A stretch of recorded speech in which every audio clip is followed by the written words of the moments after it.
नमस्कार साथियों, आदिशंकर एकेडमी के ऑनलाइन प्लेटफॉर्म पर एक बार फिर से आप सबका बहुत बहुत स्वागत है। साथियों, जो हमारी एमपी-टेट वर्ग 3 की प्रैक्टिस सेट सीरीज़ है जिसमें मैं आपको हिस्ट्री और ज्योग्राफी पढ़ा रही हूँ, उसमें आज हम हिस्ट्री के प्रैक्टिस सेट के टॉपिक वाइज क्वेश्चन के साथ आपके सामने प्रस्तुत हुए हैं। अगर आप देखें मेरे पीछे तो आज का हमारा टॉपिक है वैदिक काल। ठीक है, ये बहुत इंपॉर्टेंट टॉपिक है दोस्तों। सिंधु घाटी सभ्यता वाला टॉपिक जो हड़प्पा सभ्यता था वो कर लिया है। उसके पहले हमने जो पुरातात्विक अवशेष या कहना चाहिए सर्वेक्षण या आप कहना चाहिए सोर्स बोल सकते हैं कि इतिहास को जानने के विभिन्न सोर्स क्या क्या हैं, उसके बारे में भी हमने चर्चा की थी। तो आज का हमारा टॉपिक होने वाला है वैदिक काल। बहुत महत्वपूर्ण प्रश्न इससे भी बनकर निकलते हैं। इसके बारे में प्रश्न करने से पहले कुछ हम फैक्ट्स जान लेते हैं दोस्तों वैदिक काल के बारे में। इम्पॉर्टेंट फैक्ट्स, तो अगर हम वैदिक काल की बात करते हैं तो वैदिक काल का काल क्या है, मतलब टाइम पीरियड क्या है। तो वैदिक काल का टाइम पीरियड दोस्तों, इसको हमने दो भागों में बांटा है वैदिक काल को। वैदिक काल का पहला भाग है ऋग्वैदिक काल, ऋग्वैदिक काल, और दूसरा भाग है दोस्तों इसका उत्तर वैदिक काल, उत्तर वैदिक काल। ये याद रखेंगे। तो जो ऋग्वैदिक काल है दोस्तों, इसका टाइम पीरियड है आपका 1500 से 1000। इसको मैं अच्छे से यहाँ लिख देती हूँ और आप इसको ध्यान देना। इसका टाइम पीरियड क्या है, 1500 से 1000 ईसा पूर्व। है, ये याद रखेंगे, 1500 से 1000 ईसा पूर्व। और जो उत्तर वैदिक काल है उसका है 1000 से 600 ईसा पूर्व। अर्थात पूरे वैदिक काल का टाइम क्या हो जाएगा दोस्तों, अगर आपसे पूरे वैदिक काल का टाइम पीरियड पूछे तो वैदिक काल आपका लगभग 1500 से 600 ईसा पूर्व तक आपका पूरा वैदिक काल था। ठीक है, ईसा पूर्व बीसी।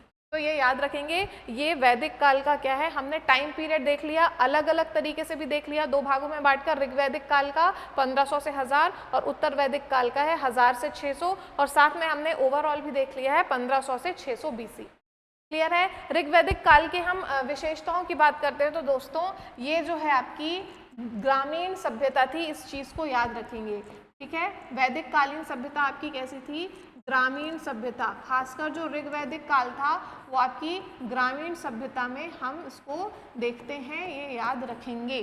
ठीक है, कबीलाई जीवन जीते थे लोग। कैसा जीवन जीते थे, कबीलाई जीवन।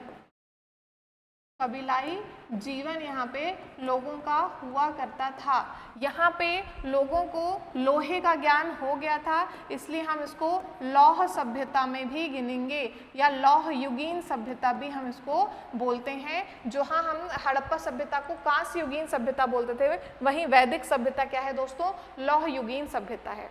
क्लियर है। वैदिक काल में जो प्रमुख रूप से यहाँ पे किसका शासन हुआ करता था, तो आर्यों का।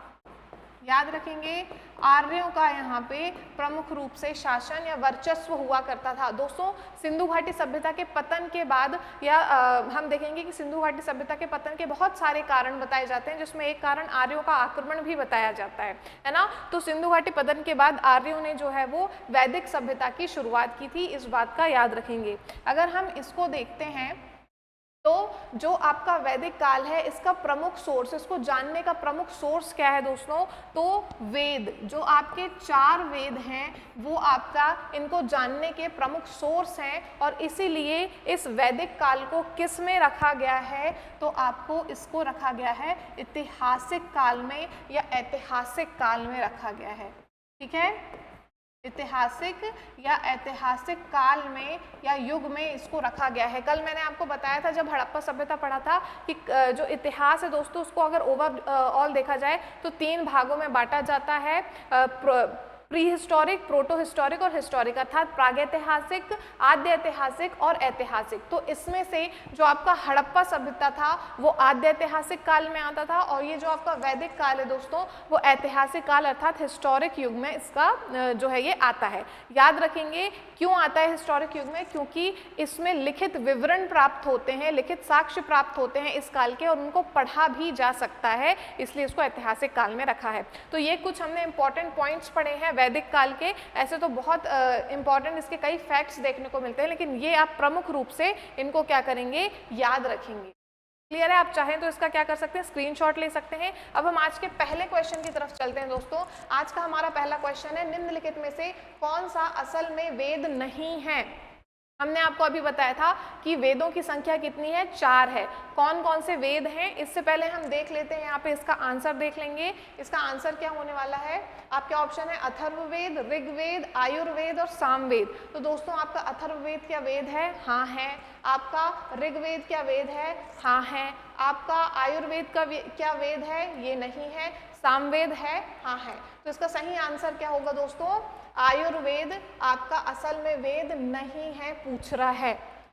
क्लियर है? ये याद रखेंगे। हमारे 4 वेद कौन से हैं, तो आपका ऋग्वेद, सामवेद, यजुर्वेद, ठीक है, यजुर्वेद और अथर्ववेद, ये 4 वेद हैं। और दोस्तों ये 4 वेदों के उपवेद भी लिखे हैं, इनको भी ध्यान रखिएगा, इंपॉर्टेंट है, इसका स्क्रीनशॉट ले लीजिए। हर वेद का उपवेद होता है। देखिए दोस्तों, वैदिक साहित्य जो है एक बहुत ही वृहद विस्तृत साहित्य है। इससे बहुत सारे हमको जो है वो विभिन्न विभिन्न ग्रंथ देखने को मिलते हैं। जैसे कि वैदिक साहित्य में हम देखें तो वैदिक साहित्य की एक बार हम यहाँ पे बात कर लेते हैं दोस्तों। वैदिक साहित्य, ठीक है, इसको हम देख लेते हैं यहाँ पे। वैदिक साहित्य, वैदिक साहित्य की हम बात करें, बहुत ध्यान से इसको समझना है। वैदिक साहित्य में क्या क्या आता है, तो 4 जो हमारे पास वेद हैं वो आते हैं, ठीक है। इसके बाद इसमें जो ब्राह्मण ग्रंथ होते हैं, हर वेद का अपना ब्राह्मण ग्रंथ होता है, वो आता है आपका दोस्तों। फिर इसमें आते हैं आपके अरण्यक आते हैं, अरण्यक ग्रंथ आते हैं, और फिर इसमें आता है उपनिषद आते हैं, है ना। तो ये आपके प्रमुख जो है वो वैदिक साहित्य के भाग हैं। इसके अलावा इसमें आपके पुराण, है ना, आपके कहना चाहिए कि महाकाव्य, ये सब भी आते हैं।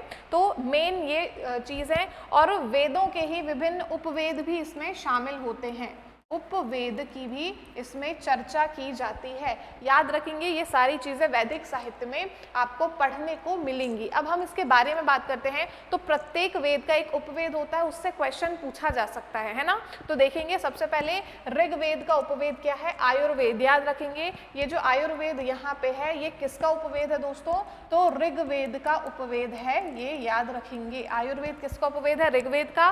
प्रजापति के द्वारा इसका प्रवर्तक, इसके प्रवर्तक कौन थे, प्रजापति, ठीक है, ये याद रखेंगे। यजुर्वेद का है धनुर्वेद, इसके प्रवर्तक थे विश्वामित्र।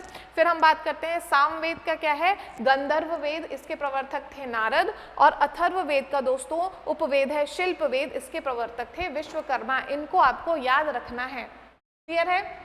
चाहे तो आप एक बार इसका स्क्रीनशॉट ले सकते हैं। अब हम अपने नेक्स्ट क्वेश्चन में चलते हैं। नेक्स्ट क्वेश्चन हमारा बोल रहा है, निम्नलिखित को सुमेलित कीजिए। यहाँ पे आपको दोस्तों आश्रम व्यवस्था दी हुई है और उसको आपको मिलाना है कि कौन सा आश्रम कब तक या कितने एज तक जो है वो था। तो देखेंगे ब्रह्मचार्य, गृहस्थ, वानप्रस्थ और संन्यास। यहाँ पे आप ऑप्शन देख सकते हैं, थोड़ा सा ये ऊपर नीचे हो गया है, ये A, B, C, D, ये उसको नीचे आना था। तो थोड़ा आप इसको देखिए और इसको सॉल्व करने की कोशिश करिए कि इसका आंसर क्या हो सकता है। ये इजी है, ये बहुत इजी क्वेश्चन है। इसको हम देखते हैं कि भाई सबसे पहले हम बात करते हैं कि भाई हम इसमें आश्रम की बात कर रहे हैं। आश्रम व्यवस्था क्या होती थी, तो वैदिक काल में जो एक मनुष्य है, मनुष्य के जीवन काल को लगभग 100 वर्ष माना जाता था और उसको 4 भागों में बांटा जाता था। क्या क्या थे वो भाग, क्या थे देखेंगे। तो पहले आता था ब्रह्मचार्य आश्रम, फिर आता था आपका गृहस्थ आश्रम, फिर आता था वानप्रस्थ आश्रम और फिर आता था संन्यास आश्रम। जो आपका ब्रह्मचार्य आश्रम था दोस्तों, जन्म से लेकर 25 वर्ष का टाइम आपका ब्रह्मचार्य आश्रम का हुआ करता था, जिसमें शिक्षण व्यवस्था या शिक्षा वगैरह जो है वो ली जाती थी। यहाँ पे लोग क्या होते थे, शिक्षित होते थे, शिक्षा ग्रहण करते थे। फिर हम बात करते हैं गृहस्थ आश्रम की। तो ब्रह्मचार्य के बाद शिक्षा पूर्ण करके गृहस्थ आश्रम में प्रवेश किया जाता था और 25 से 50 वर्ष की आयु में दोस्तों गृहस्थ आश्रम पूरा किया जाता था। इसमें जितने भी गृहस्थ के कर्तव्य हैं ये निभाए जाते थे। नेक्स्ट आश्रम आता है आपका वानप्रस्थ आश्रम। ये आपका 50 से 75 साल हुआ करता था। गृहस्थ आश्रम के पूरे कर्तव्यों का पालन करके और अपना जो भी कहना चाहिए कि अपना कहना चाहिए गृहस्थ है उसको अपने पुत्र को देकर और उसके रक्षण में छोड़कर और क्या कर देते थे, वानप्रस्थ, वन को गमन कर देते थे। तो इसी को वानप्रस्थ कहा जाता है, 50 से 75 वर्ष। और अंतिम आता था दोस्तों संन्यास। वानप्रस्थ में जो है वानप्रस्थ के बाद और कठोर तपस्या के लिए फिर 75 से 100 वर्ष तक आपका संन्यास आश्रम ग्रहण किया जाता था, जिसमें संपूर्ण हमारे जितने भी सामाजिक रिश्ते हैं उनको तोड़ दिया जाता था। ठीक है, तो ये इसके आश्रमों का क्रम है, सही क्रम और सही एज यहाँ पे दी हुई है। सबसे पहले यहाँ और एक और चीज देखने की जरूरत है दोस्तों कि आपके ये जो चारों आश्रम है इनका उल्लेख कहाँ मिलता है। तो अगर आपसे पूछा जाए कि सर्वप्रथम आश्रम का उल्लेख किस उपनिषद में मिलता है दोस्तों, तो आपका सही आंसर होने वाला है छांदोग्य उपनिषद। छांदोग्य उपनिषद में मिलता है, छांदोग्य उपनिषद। छांदोग्य उपनिषद में दोस्तों सबसे पहले आश्रम का उल्लेख मिलता है, लेकिन छांदोग्य उपनिषद में केवल शुरू के 3 आश्रम का ही उल्लेख मिलता है। इसके बारे में भी याद रखेंगे। कौन कौन सा? ब्रह्मचार्य, गृहस्थ और वानप्रस्थ। शुरू के केवल 3 आश्रम का उल्लेख मिलता है छांदोग्य उपनिषद में। एक और क्वेश्चन पूछा जाता है कि सर्वप्रथम चारों आश्रम का उल्लेख किसमें मिलता है दोस्तों, तो आपका आंसर होने वाला है इसमें जवालोपनिषद। जवालोपनिषद। जवालोपनिषद में आपको चारों आश्रम का क्या मिलता है? उल्लेख मिलता है सबसे पहले। तो इन 2 चीजों को क्या करना है, आपको याद रखना है। ये 2 फैक्ट हैं आपके। क्लियर है? चलिए हम नेक्स्ट क्वेश्चन में आते हैं। नेक्स्ट क्वेश्चन बोल रहा है हमारा, ऋग्वेद का कौन सा मंडल पूर्णतः सोम को समर्पित है? इंपॉर्टेंट क्वेश्चन है। ऋग्वेद का कौन सा मंडल पूर्णतः सोम को समर्पित है? ये हम देखेंगे 7वां मंडल, 9वां मंडल, 8वां मंडल और 10वां मंडल। तो दोस्तों इसका जो सही आंसर होने वाला है वो होने वाला है 9वां मंडल। जो ऋग्वेद का 9वां मंडल है वो पूर्णतः सोम को समर्पित मंडल है। अब ये क्या है दोस्तों मंडल, तो याद रखिए कि ऋग्वेद क्या है। ऋग्वेद आपका पूरे 10 मंडलों में विभाजित है। ऋग्वेद में कुल 10 मंडल आते हैं, जिसमें से जो 1 और 10वां, पहला और 10वां मंडल है वो सबसे अंत में जोड़े गए थे। इस चीज को याद रखना, ये भी इंपॉर्टेंट है। क्या बोला गया है कि ऋग्वेद में टोटल 10 मंडल आते हैं। टोटल अगर हम बात करें तो 10 मंडल हैं। 10 मंडल है, जिसमें जो है आपका पहला और 10वां मंडल जो है वो सबसे अंत में जोड़े गए हैं। ये सबसे अंत में जोड़े गए हैं, इनको क्या करेंगे? याद रखेंगे, जोड़े गए। इसके बाद हम बात करते हैं बाकी जो मंडल हैं वो प्राचीन है। हम बात करेंगे कि भाई 9वां मंडल पूर्णतः सोम को समर्पित है। इसमें सोम के बारे में, सोम को एक देवता के रूप में जो है वो पूजा गया है और सोम रस का पान भी किया जाता था दोस्तों यज्ञ के समय। ठीक है, तो इसके बारे में याद रखेंगे। बाकी हम यहाँ पे देखते हैं तो अलग अलग मंडलों की रचना अलग अलग ऋषियों के द्वारा की गई थी। एक बात याद रखना कि जो वेद है दोस्तों, वेद किसी एक इंसान के द्वारा नहीं लिखा गया है। अगर आप बोलो कि भाई वेद को किसी एक इंसान ने लिख दिया, तो ऐसा नहीं है। विभिन्न ऋषियों ने अलग अलग काल में जो है वो वेद की रचना, अलग अलग समय में वेद की रचना की है। अलग अलग ऋचाओं को जो है वो अलग अलग ऋषियों ने रचा है। तो इसलिए वेद को अपौरुषेय कहा जाता है दोस्तों। क्या कहा जाता है वेद को? अपौरुषेय। याद रखना, वेद को अपौरुषेय कहा जाता है, अर्थात वेद की रचना किसी एक पुरुष ने नहीं की है। ठीक है, ये याद रखेंगे इस चीज को। बोला जाता है कि भैया वेद जो है वो सीधे ब्रह्म की वाणी है, या कहना चाहिए ईश्वर की वाणी है। इसको किसी एक पुरुष ने नहीं लिखा है। विभिन्न ऋषियों ने तपस्या के द्वारा जो ज्ञान प्राप्त किया, उन्हीं को वेदों में अलग अलग उसमें, ये याद रखना, ये श्रुति परंपरा से, ठीक है, किससे? तो ये श्रुति परंपरा से आगे बढ़ा है। वेदों को श्रुति भी कहा जाता है, श्रुति साहित्य भी कहा जाता है। इसका क्या मतलब है दोस्तों? श्रुति साहित्य मतलब कि ये सुनकर जो है वो ट्रांसफर हुआ, एक पीढ़ी से दूसरी पीढ़ी तक सुन सुन के ट्रांसफर हुआ है। इस चीज को याद रखेंगे। ठीक है, 2 भाग होते हैं, एक होता है श्रुति, एक होता है स्मृति। श्रुति मतलब बहुत प्राचीन है, और ये सुन सुनकर जो है वो एक पीढ़ी से दूसरी पीढ़ी तक ट्रांसफर हुआ, इसलिए वेद लिखे नहीं गए थे। वेदों का सबसे पहले संकलन किया था। ये भी क्वेश्चन पूछा जाता है कि वेदों के संकलनकर्ता कौन है? तो वेदों के संकलनकर्ता, ये याद रखेंगे, वेदों के संकलनकर्ता, वेदों के संकलनकर्ता कौन थे दोस्तों? तो वेद व्यास। वेद व्यास जो है वो वेदों के संकलनकर्ता माने जाते हैं। इन्होंने वेदों को प्रॉपरली व्यवस्थित ढंग से क्या किया? उनका संकलन किया है। क्लियर है। तो यहाँ पे अगर हम देखेंगे तो 7वें मंडल की रचना की थी ऋषि वशिष्ठ ने, 8वां मंडल जो है वो कण्व व अंगिरस ऋषि द्वारा रचा गया है, 9वां मंडल आपका ऋषि अंगिरा व कश्यप जैसे विभिन्न ऋषियों द्वारा रचा गया है, और 10वां मंडल भी दोस्तों अलग अलग ऋषियों द्वारा उनकी रचना की गई है। क्लियर है। तो ये आप देख लीजिए, एक बार इसका स्क्रीनशॉट ले लीजिए, मैं हट जाती हूँ, उसका स्क्रीनशॉट ले लीजिए। इंपॉर्टेंट यहाँ पे बहुत सारे फैक्ट्स मैंने आपको करवाए हैं। अब हम अपने नेक्स्ट क्वेश्चन में आते हैं। नेक्स्ट क्वेश्चन बोल रहा है हमारा, ऋग्वेद में उल्लिखित प्रसिद्ध 10 राजाओं का युद्ध किस नदी के किनारे लड़ा गया है। तो याद रखिए दोस्तों, ये जो 10 राजाओं का युद्ध है इसको इंपॉर्टेंटली दास राज्य युद्ध भी बोला जाता है। इसको क्या बोला जाता है, ये है आपका दास राज्य युद्ध भी इसको बोला जाता है।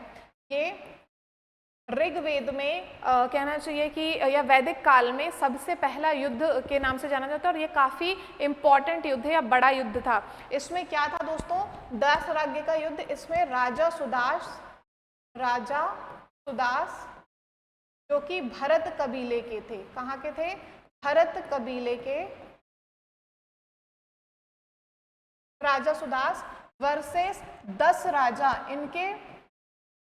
इनके जो है वो कहना चाहिए अपोजिट में 10 राजाओं के साथ इन्होंने युद्ध किया था, जिसमें से 5 आर्य थे, 5 आर्य राजा थे दोस्तों, और 5 अनार्य राजा थे।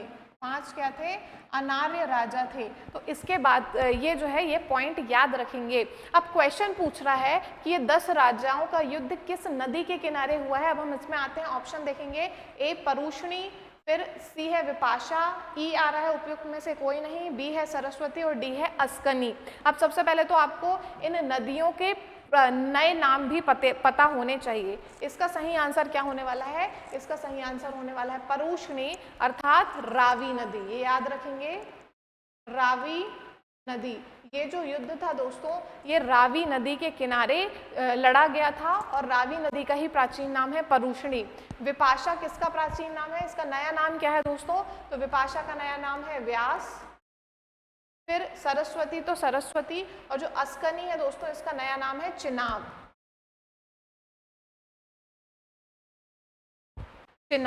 ठीक है। सरस्वती को सुरसुदी भी बोलते हैं, ठीक है, सुरसुदी भी इनको बोला जाता है। तो ये याद रखेंगे, इनके प्राचीन और नए नाम को याद रखेंगे, और 10 राजाओं के युद्ध के बारे में जो यहाँ पे बताया गया है उसको भी आप याद रखेंगे। चलिए नेक्स्ट क्वेश्चन में हम आते हैं। नेक्स्ट क्वेश्चन बोल रहा है, गायत्री मंत्र के नाम से प्रसिद्ध मंत्र सर्वप्रथम किस ग्रंथ में मिलता है। ऑप्शन देखेंगे, गायत्री मंत्र बहुत फेमस है, मुझे लगता है कि सबको लगभग जो है गायत्री मंत्र याद होगा, लेकिन हमको ये नहीं पता होगा कि वो किस में सबसे पहले उसका वर्णन मिलता है या वो कहाँ से लिया गया है। ऑप्शन यहाँ देखेंगे, भगवद गीता, ऋग्वेद, अथर्ववेद या मनुस्मृति। तो दोस्तों इसका सही आंसर क्या होने वाला है, ऋग्वेद। ठीक है। तो जो आपका गायत्री मंत्र है ये बहुत ही पवित्र मंत्र माना जाता है, इसके बारे में हम देख लेते हैं। गायत्री मंत्र जो है वो सर्वप्रथम ऋग्वेद में देखने को मिलता है, या ऋग्वेद से ही लिया गया है। इसकी रचना की थी दोस्तों ऋषि विश्वामित्र ने। ऋषि विश्वामित्र के द्वारा जो है इसकी रचना की गई थी। और गायत्री मंत्र कौन से देवता को समर्पित है, तो दोस्तों ये सूर्य देवता को समर्पित है। गायत्री मंत्र सूर्य देवता को समर्पित है, ये याद रखेंगे। ठीक है, सूर्य देवता को समर्पित। क्लियर है। तो गायत्री मंत्र के बारे में ये याद रखेंगे, कहाँ से लिया गया या सबसे प्राचीनतम इसके साक्ष्य कहाँ से मिलते हैं, ये कहना चाहिए इसका उल्लेख कहाँ मिलता है प्राचीन उसमें, तो ऋग्वेद में मिलता है। और ये भी आप क्या करेंगे, याद रखेंगे। क्लियर है। चलिए नेक्स्ट क्वेश्चन में हम आते हैं। नेक्स्ट क्वेश्चन बोल रहा है, भारतीय उपमहाद्वीपों में प्राचीनतम अभी तक विद्यमान पाठ्य पुस्तक है। ऑप्शन है पुराण, उपयुक्त में से एक से अधिक, वेद, उपयुक्त में से कोई नहीं। तो ये बहुत ही इजी क्वेश्चन है, इसका आंसर क्या होगा आपका, वेद। भारत में सबसे प्राचीनतम ग्रंथ जो है वो वेद हैं, वेदों को माना जाता है। और उसमें भी सबसे प्राचीन, वेदों में भी दोस्तों सबसे प्राचीन कौन सा है, तो ऋग्वेद है। ये याद रखेंगे, ऋग्वेद सबसे प्राचीन ग्रंथ है। सबसे प्राचीन ग्रंथ कौन सा है, ऋग्वेद। और उसके बाद ऐसे अलग अलग वेदों की रचना अलग अलग समय में हुई है, और सबसे नवीन वेद है अथर्ववेद। ठीक है, तो ये याद रखेंगे कि भाई सबसे प्राचीन, वैसे तो अगर देखा जाए कि सारी बुक्स में या सारे ग्रंथों में सबसे प्राचीन है वेद, और वेद में भी सबसे प्राचीन कौन सा है? ऋग्वेद। क्लियर है, ये याद रखेंगे। अब नेक्स्ट क्वेश्चन में आ रहे हैं हम। नेक्स्ट क्वेश्चन बोल रहा है औषधि का अध्ययन विषय है। औषधि, औषधि का अध्ययन जो है, दवाओं का अध्ययन जो है प्राचीन भारत में वो किस ग्रंथ में उल्लेखित है? उपनिषद, आयुर्वेद, पुराण और वेदांत। तो दोस्तों ये तो बहुत ही इजी क्वेश्चन है, ये आप सबसे बन जाएगा। इसका आंसर क्या होगा? आयुर्वेद। हम भी देखते हैं, हम आयुर्वेद दवाएं लेते हैं, है ना। आयुर्वेद हमारे औषधि या हमारे जो है वो रोग निवारण से संबंधित प्राचीनतम ग्रंथ है। अभी हमने देखा था आयुर्वेद किसका उपवेद है। आयुर्वेद एक उपवेद है, ये किसका उपवेद है? अब आप मुझे कमेंट में इसका आंसर दीजिए, ठीक है, कि आयुर्वेद किसका उपवेद अभी हमने पढ़ा था। आयुर्वेद क्या है? औषधि विज्ञान से संबंधित है। इसमें आपका प्राचीनतम औषधि विज्ञान से संबंधित है। ये औषधि विज्ञान से क्या है? ये संबंधित है, और इसमें आपके रोग निवारण आदि, ठीक है, जो बहुत ही जटिल रोग भी होते हैं उनके निवारण का भी इसमें सारी चीजें यहाँ पे विस्तृत रूप से दी गई हैं, ठीक है। और इसी पे बेस्ड, इसी पे आधारित दो सबसे प्राचीनतम ग्रंथ जो हैं आयुर्वेद पे आधारित हैं दोस्तों, चरक संहिता, है ना, और सुश्रुत संहिता, ये भी याद रखेंगे। तो ये है आपका क्या? आयुर्वेद। और औषधि का अध्ययन किसका विषय है? तो आयुर्वेद का विषय। आपको मुझे बताना है कि आयुर्वेद किसका उपवेद है, ठीक है। नेक्स्ट क्वेश्चन देखते हैं। प्रारंभिक वैदिक काल में जिस नदी का सर्वाधिक उल्लेख है वह है? कौन सी नदी का सबसे ज्यादा उल्लेख मिलता है दोस्तों? आपको बताना है। ऑप्शन देखेंगे तो सिंधु, सतुदु, मतलब ये सतुद्री होगा, ये गलत लिख गया है, ये शतुद्री है, मतलब सतलज नदी, शतुद्री, सरस्वती या गंगा। तो दोस्तों सबसे ज्यादा ये चीज याद रखना है कि सबसे ज्यादा जो उल्लेख मिलता है जिस नदी का, वो है आपकी सिंधु नदी। सिंधु नदी का सबसे ज्यादा उल्लेख मिलता है ऋग्वेद में। लेकिन एक और क्वेश्चन पूछा जाता है सॉरी, एक और क्वेश्चन क्या पूछा जाता है कि सर्वाधिक पवित्र नदी ऋग्वेद में कौन सी थी? तो दोस्तों ऋग्वेद की सबसे पवित्र नदी कौन सी थी? आपकी सरस्वती नदी सबसे पवित्र नदी मानी जाती थी, सरस्वती नदी। इसको नदीत्मा और मातेत्मा भी कहा गया है। क्या कहा गया है इसको? नदीत्मा कहा गया है, नदीत्मा, ठीक है। किसको कहा गया? सरस्वती। तो सबसे ज्यादा बार वर्णन किस नदी का है? तो आपकी सिंधु नदी है। लेकिन सबसे पवित्र नदी किसको माना गया है? तो सरस्वती नदी ऋग्वेद के ऋग्वैदिक काल में या वैदिक काल में। क्लियर है? अच्छा, इसके बाद हम बात करते हैं। आप मुझे इसका आंसर दीजिए कि सिंधु नदी का कितने बार उल्लेख जो है वो किया गया है ऋग्वेद में, ठीक है। सिंधु नदी का उल्लेख कितने बार ऋग्वेद में किया गया है, इसका आंसर आप मुझे कमेंट के माध्यम से बताएंगे। नेक्स्ट क्वेश्चन में हम आते हैं दोस्तों। नेक्स्ट क्वेश्चन बोल रहा है भारतीय सामाजिक व्यवस्था में वर्णित पुरुषार्थों की संख्या कितनी है? हमको पता है कि हमारी जो सामाजिक व्यवस्था है उसमें 4 पुरुषार्थों को बहुत अच्छे से बताया गया है। इसका आंसर क्या हो जाएगा? 4 पुरुषार्थ। वो 4 पुरुषार्थ कौन कौन से हैं दोस्तों? तो वो 4 पुरुषार्थ हैं धर्म, अर्थ, काम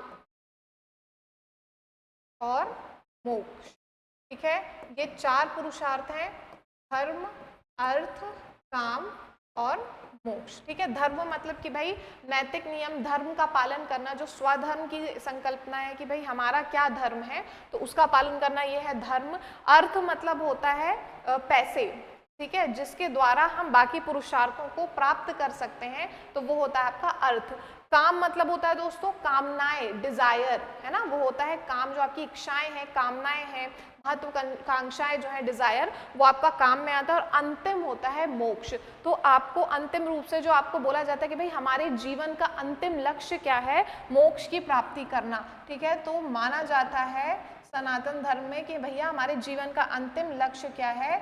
मोक्ष की प्राप्ति करना। तो मोक्ष एक पुरुषार्थ है जिसको हम अंतिम लक्ष्य मानते हैं हमारे जीवन का, ठीक है। तो ये सारे पुरुषार्थ के बारे में यहाँ पे आप देख लीजिए, 4 पुरुषार्थ हैं और इनके नाम, ठीक। फिर ठीक है दोस्तों, तो आज यहाँ पे हम अपने जो प्रैक्टिस सेट सीरीज की क्लासेस को ख़त्म करते हैं। लगभग हमने 9 से 10 क्वेश्चन यहाँ देखे हैं और विभिन्न विभिन्न यहाँ पे जो हैं वो उसके बारे में चर्चाएं की हैं।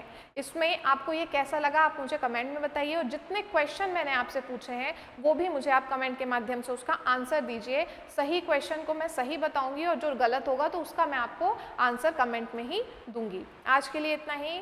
जय हिंद।